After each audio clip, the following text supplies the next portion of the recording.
ये है दिल्ली क्राइम मोर्चा news network. मेरी बात सुन, हाथ से दूर रख, हाथ से दूर रख के भाई।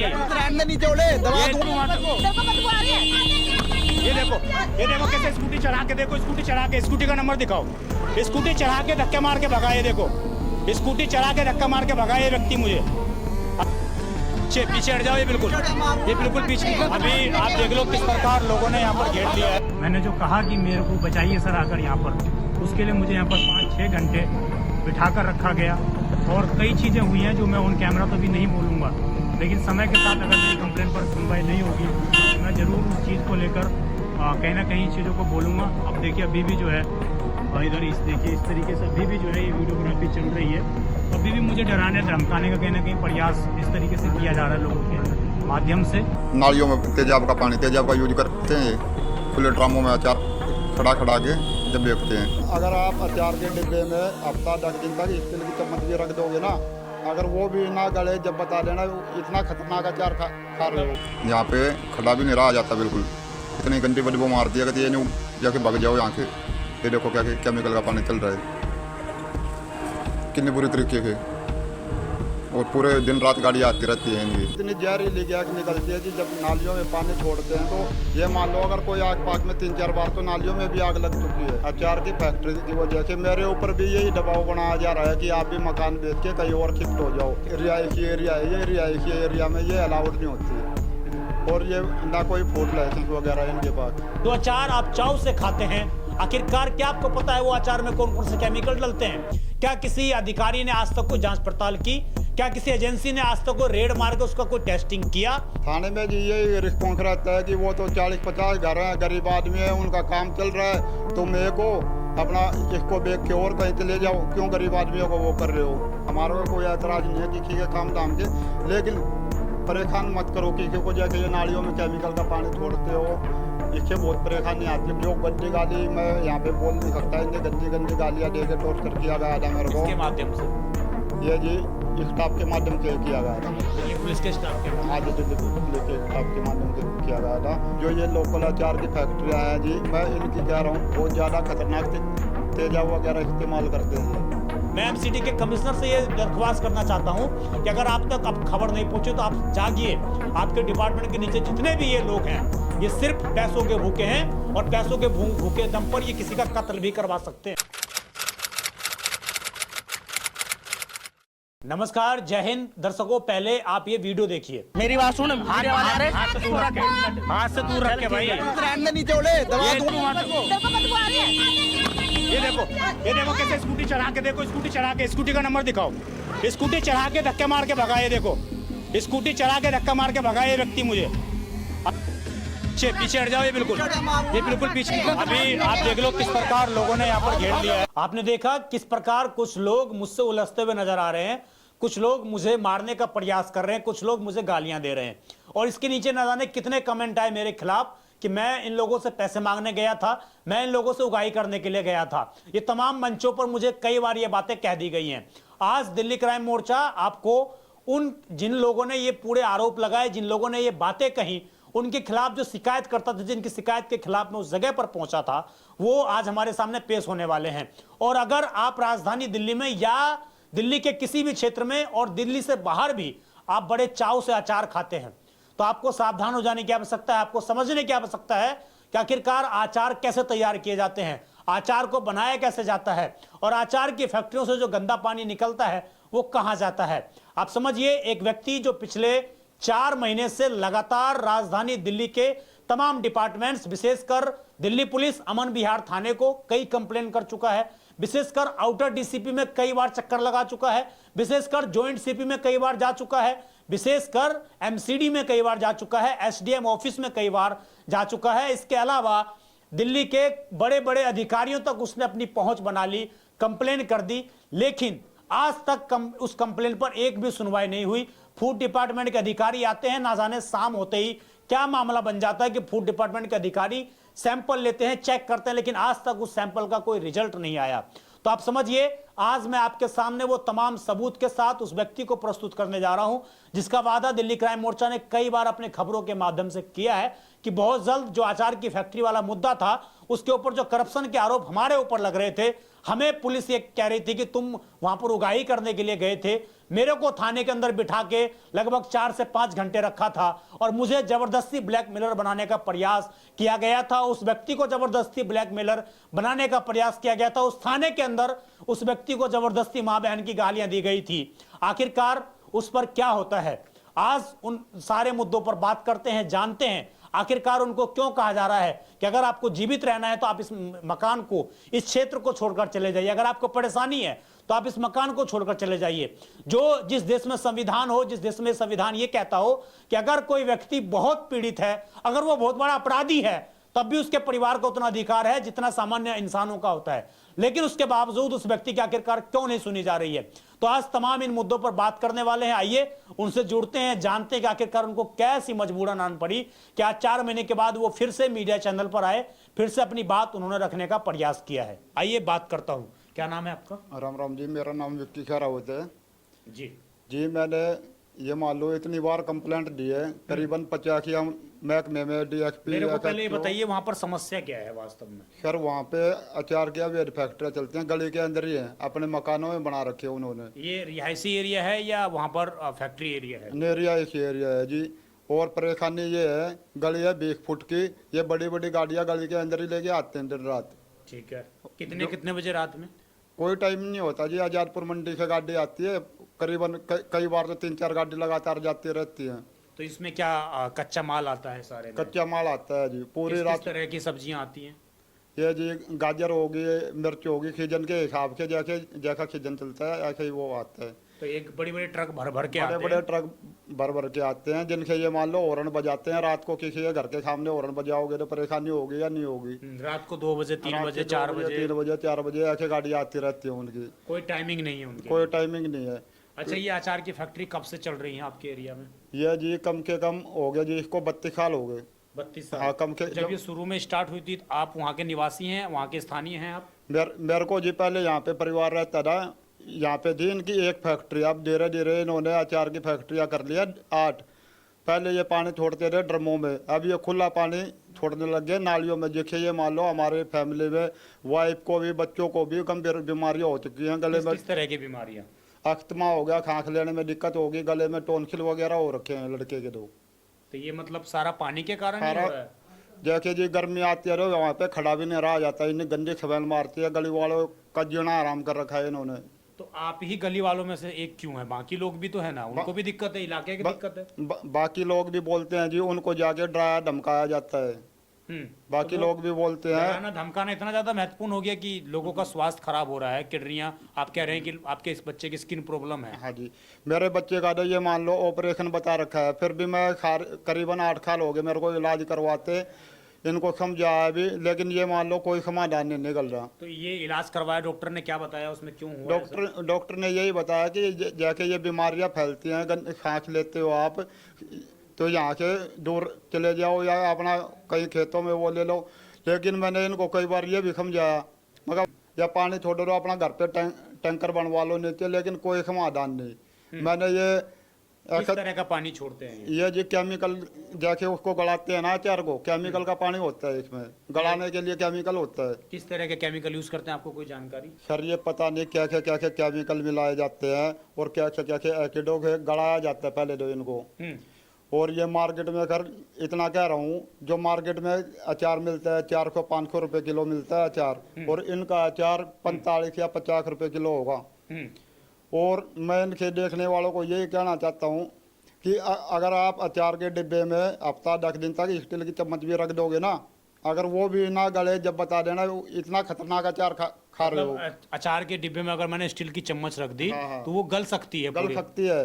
जो इस नागलोई और अमन विहार और तमाम इस क्षेत्रों में अचार जो बन रही है इन फैक्ट्रियों में, जो जी आग पाक में, अमन विहार, सुल्तानपुरी, बेगमपुर में, नागलोई में जो ये लोकल अचार की फैक्ट्रियां हैं जी, मैं इनकी कह रहा हूँ बहुत ज़्यादा खतरनाक तेजाब वगैरह इस्तेमाल करते हैं ये मान लो कई बार तो गली में आग भी लग चुकी है मतलब अचार के पानी के कारण। अचार के पानी के कारण गर्मियों में कई बार तो आग भी लग चुकी है। इसका सीधा जाता उदाहरण ये है कि इसमें एसिड यूज होता है। हाँ जी, एसिड यूज होता है जब भी तो गर्मी के कारण आग लगती है, या कोई जाके माचिस की तिल्ली भी फेंक देता है ना, बच्चे खेलते हैं कई बार जब भी आग पकड़ जाते हैं वो।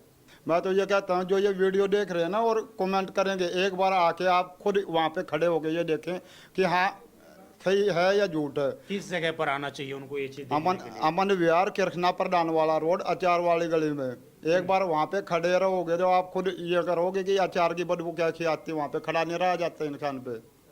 बहुत लोग मकान बेच के चले भी गए होंगे, वहाँ से पलायन भी कर चुके होंगे। हाँ, बहुत लोग करीबन ये मान लो 50% आदमी वहाँ से जा चुका है, अपने मकान किराएदारों को दे के किराए पे दे के अपना बाहर शिफ्ट हो गए हैं वो। तो ये सिर्फ उसकी वजह अचार की फैक्ट्री अचार की फैक्ट्री की वजह से मेरे ऊपर भी यही दबाव बनाया जा रहा है कि आप भी मकान बेच के कहीं और शिफ्ट हो जाओ। किसके द्वारा दबाव बनाया जा रहा है आपके ऊपर? ये जितने भी अचार वाले हैं और इनकी लेबर है उनके द्वारा मेरे ऊपर दबाव बनाया जा रहा है। थाने के माध्यम से भी? थाने के माध्यम से भी दबाव बनाया जा रहा है कि ऐसे ये अवैध काम नहीं है, ऐसे जो अवैध कॉलोनी है, आपके घर पे भी एक्शन होगा, ऐसे डराया धमकाया जा रहा है मेरे को भी। आप कितने सालों से आपका परिवार रह रहा है? हमारा परिवार जी कम से कम यहाँ पे 48-50 साल से रह रहे हैं। 50 साल से आप रह रहे हैं और आपको ये कहा जा रहा है कि आप अवैध रूप से रह रहे हो। हाँ, हमारे को ये कहा जा रहा है फैक्ट्री अवैध नहीं है कि तुम्हारा मकान भी तो अवैध है, क्योंकि ये कॉलोनी पक्की नहीं हुई है। अगर ये अचार पे एक्शन हुआ तो तुम्हारे प्लाट पे भी हो सकता है ये एक्शन। ऐसे डरा धमकाया जा रहा है हमारे को। तो इसलिए आप शांत बैठ जाते हैं कई बार? हाँ जी, मैं शांत बैठ जाता हूँ, लेकिन फिर इनकी अचार की ये गाड़ियाँ आती हैं, फिर ऐसे ही बदबू आती है, फिर बच्चे परेशान होते हैं जी। लास्ट में आके मैंने यही सोचा कि जिएंगे या मरेंगे, लास्ट टाइम देखेंगे क्या होगा क्या नहीं। एक बारे में दोबारा आया हूँ ये। आप कहाँ पर अब तक कंप्लेन कर चुके हैं? मुझे डिपार्टमेंट्स के नाम बताइए। मैं जी MCD में सेक्टर 5 पे, SHO खाब DSP सेक्टर 5 में, CP join Connaught Place, XDM Nangloi Kanjhawala, हर जगह ऐसा कोई सा डिपार्टमेंट नहीं है जहाँ मैं कंप्लेंट ना की हो। फूड डिपार्टमेंट में भी गए थे आप? हाँ जी, फूड डिपार्टमेंट में किया उन लोगों ने? वो सैंपल लेके गए थे, मेरे को बोले कि 15 दिन रुको जवाब देते हैं, लेकिन कोई कार्रवाई नहीं हुई। हर एक डिपार्टमेंट मेरे को ये मान लो समझाता है कि हाँ कार्रवाई करेंगे, लेकिन कोई कार्रवाई नहीं होती। तो ये अचार की फैक्ट्री को बार बार आप अवैध कह रहे हो, अवैध कैसे हैं? क्या सबूत है आपके पास अवैध है? जी अवैध ये है कि इनका कोई रिहायशी एरिया है, ये रिहायशी एरिया में ये अलाउड नहीं होती, और ये ना कोई फूड लाइसेंस वगैरह इनके पास कुछ इनके पास मतलब सबूत नहीं? फूड लाइसेंस नहीं है जी ये। उसके बिना चल रहा है ये सब? हाँ जी, अपने घरों में ऐसे नीचे टैंक बना के अपने घरों में बनाते हैं ये। किस तरह का प्रोसेस होता है इनका अचार का? घर के अंदर टैंक बना देते हैं? एक अभी कुछ समय पहले नागलोई के अंदर, मैं बता दूं आपको, नागलोई के अंदर 2 बाप बेटे मर गए थे। वो उसी मतलब अचार की फैक्ट्री ही चला रहे थे और एक ही परिवार के बाप और बेटे उस जो गड्ढा होता है अचार के लिए, फैक्ट्री जो होती है उसमें गड्ढा खुंदा जाता है। लगभग मैं ये कहूँ तो ये जो अचार की फैक्ट्रियां हैं राजधानी दिल्ली में, मैं आपके काम की इज्जत करता हूं, आप कमाते हैं, उस अपना परिवार चलाते हैं, लेकिन मैं ये कहूं सीधे शब्दों में आलोचना के तौर पर, तो जो अचार की फैक्ट्रियां हैं ना, वो राजधानी दिल्ली में कोयले की खदान के रूप में काम कर रही हैं।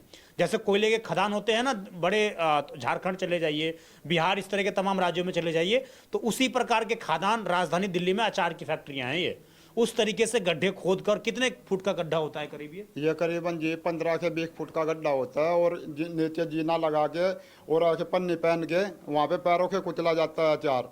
आदमी कुचलने के लिए जाते हाँ, हैं? आदमी पैरों के कुचलने के लिए उतरते हैं। अगर ना यकीन हो तो कैमरे में फुटेज है, उनकी फुटेज निकलवाई जाए। मैं प्रशासन की कुछ होता है, कोई सेफ्टी मेजर? नहीं जी, कोई सेफ्टी नहीं होती है जी वहाँ पे, ऐसी कोई सेफ्टी नहीं है उनकी। ले मजदूर मर जाए, दब जाए, किसी को कोई फर्क नहीं पड़ता? नहीं जी, और इतनी जहरीली गैस निकलती है जी जब नालियों में पानी छोड़ते हैं, तो ये मान लो अगर कोई आग पाक में 3-4 बार तो नालियों में भी आग लग चुकी है। नालियों में आग लग गर्मी का सीजन होता है तो 3-4 बार तो नालियों में भी आग लग जाती है। मतलब इस तरीके का वो केमिकल आग वाला वो है? हाँ जी, आग वाला केमिकल या कुछ भी को, लेकिन ये मान लो खाक तो वहाँ पे लिया ही नहीं जाता। ऐसा मन करता है यहाँ से छोड़ के भाग जाओ।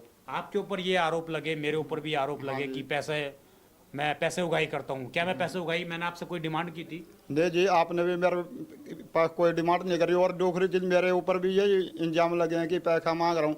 मैं तो ये कहना चाहता हूँ कि पूरी मेरी जांच की जाए। अगर मैं ऐसा दिखता हूँ तो मेरे ऊपर भी कार्रवाई की जाए। अगर मैंने पैसे मांगे हैं तो मैं तो अपने ये कहता हूँ कि CBI जांच भी करवाए मेरी।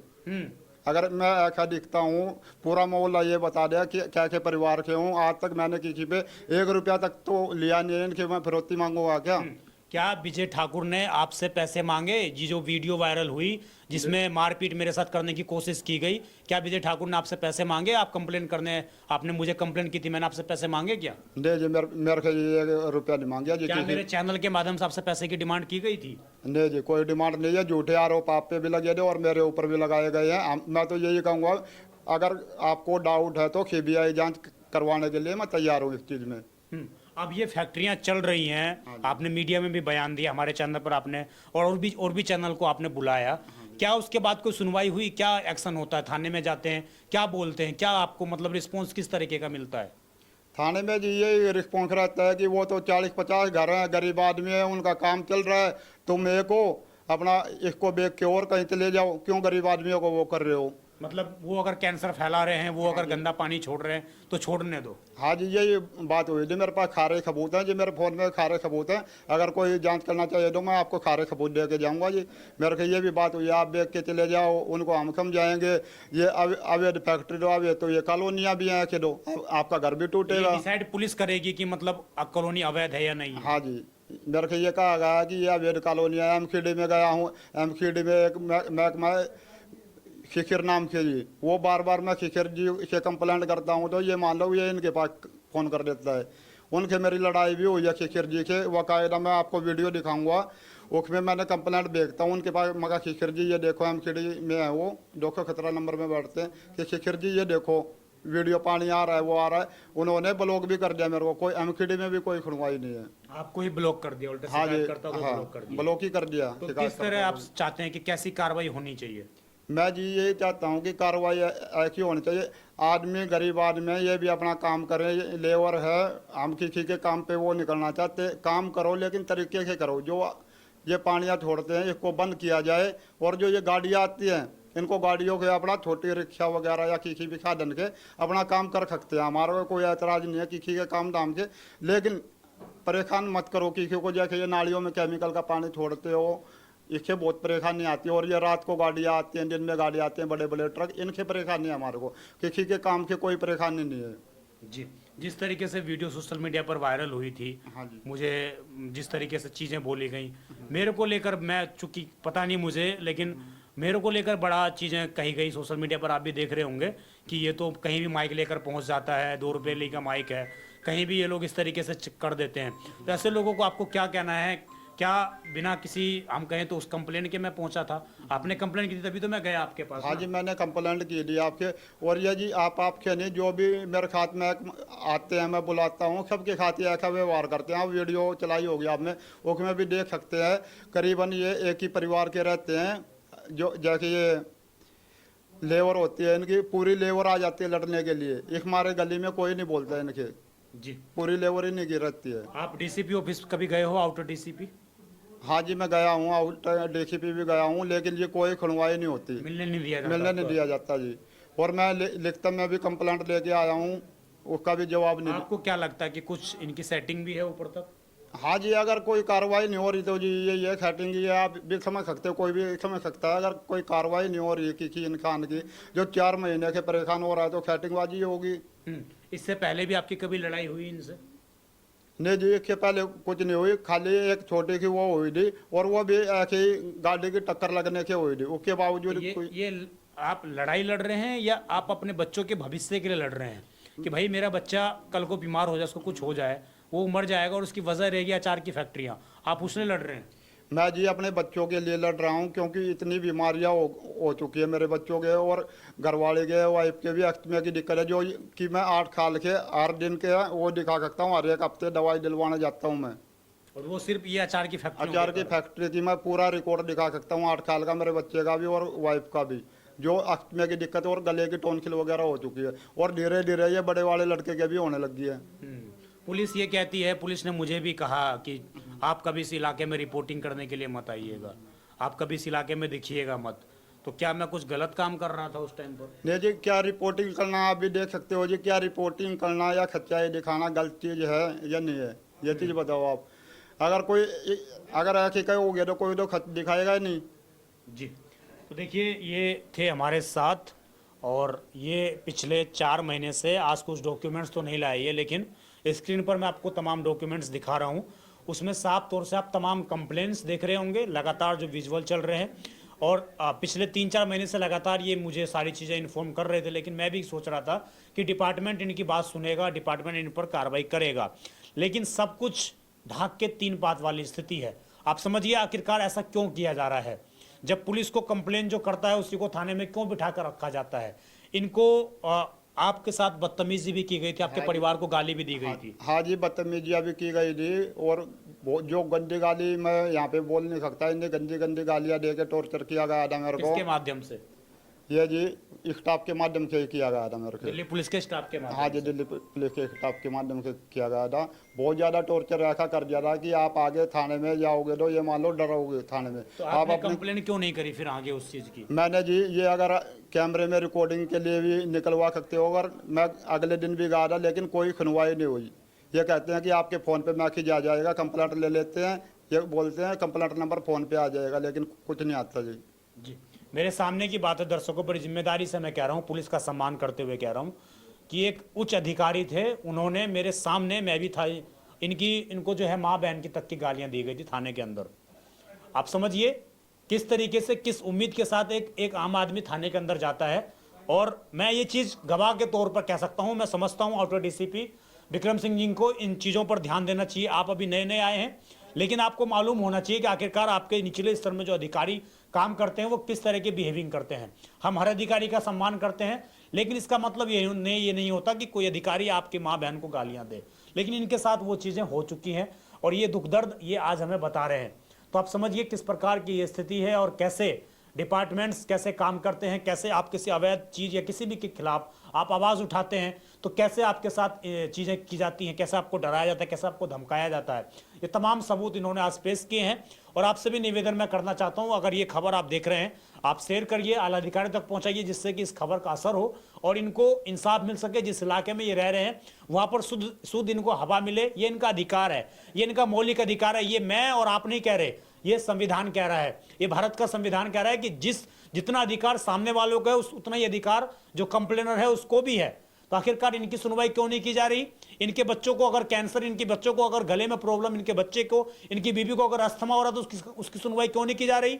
पुलिस क्यों नहीं जाकर खड़े होती है? और आप यकीन मानिए मैं उस इलाके में जाकर खड़ा हुआ हूं, मैं हर एक चैनल को भी चुनौती देना चाहता हूं, आप अपने बच्चों के साथ रहकर वहां पर 10 मिनट रहकर दिखाइए, आप सांस नहीं ले पाएंगे उस इलाके में। मैं एमसीडी के कमिश्नर से ये दरख्वास्त करना चाहता हूं कि अगर आप तक अब खबर नहीं पहुंचे तो आप जागिए। आपके डिपार्टमेंट के नीचे जितने भी ये लोग हैं ये सिर्फ पैसों के भूखे हैं और पैसों के भूखे दम पर ये किसी का कत्ल भी करवा सकते हैं, ये किसी का कत्ल भी करवा सकते हैं। ये स्थिति डिपार्टमेंट ने बना के धर रखी है, ये स्थिति पुलिस के अधिकारियों ने बना के धर रखी है। मैं ऐसे ही उड़ते हुए तीर नहीं चला रहा हूं, इसके सारे उस तरह की स्थिति ये लोग गुजर चुके हैं। उसके बावजूद आज ये हमारे पास आए और लगभग इन्होंने यहाँ पर 5-6 घंटे का इंतजार किया है मेरा। उसके बाद मैंने इनकी बात रिकॉर्ड की है, इनसे सारा मामला समझा है, उसके बाद इनकी बात रिकॉर्ड की है। उसका मकसद दर्शकों को सिर्फ एक ही है कि अगर कोई व्यक्ति, कोई अकेला भी अगर व्यक्ति इंसाफ मांग रहा है तो उसको मिलना चाहिए, हमारा संविधान ये कहता है। लेकिन हमारी नीचे की अथॉरिटी क्या कर रही है, नीचे की चीज़ें किस तरीके से अधिकारी काम कर रहे हैं, वो सारे चीज़ें जो हैं आप साफ तौर से देख पा रहे हैं कि कैसा एक व्यक्ति भड़क रहा है और किसी को कोई फर्क नहीं पड़ रहा है। आचार के जो फैक्ट्री जो लोग संचालक हैं, मुझे कई बार धमकी भरी कॉल भी, मैसेज भी आते हैं, तो मैं उनसे भी निवेदन करना चाहता हूं कि अगर आप भी अपनी बात रखना चाहते हैं तो आपका मोस्ट वेलकम है, आप भी अपनी बात रखिए। आखिरकार आपकी क्या मजबूरी है, आप क्यों गंदा पानी नाले में छोड़ते हैं, आप क्यों अचार की फैक्ट्री गड्ढा खोद कर और इस तरीके से बिना सुरक्षा इंतजाम के चलाते हैं। तो ये तमाम जो सवाल हैं उसका जवाब कहीं ना कहीं आपको देना चाहिए और दिल्ली क्राइम मोर्चा उन जवाबों का बेसब्री से इंतजार कर रहा है। हम आपकी बात सुनने के लिए भी 100% तैयार हैं। आप जहां जिस जगह बुलाएंगे उस जगह हम आने के लिए तैयार हैं। इस खबर पर आपकी जो भी राय हो कमेंट जरूर करिएगा। मैं विजय ठाकुर, आप देखते रहें दिल्ली क्राइम मोर्चा। धन्यवाद।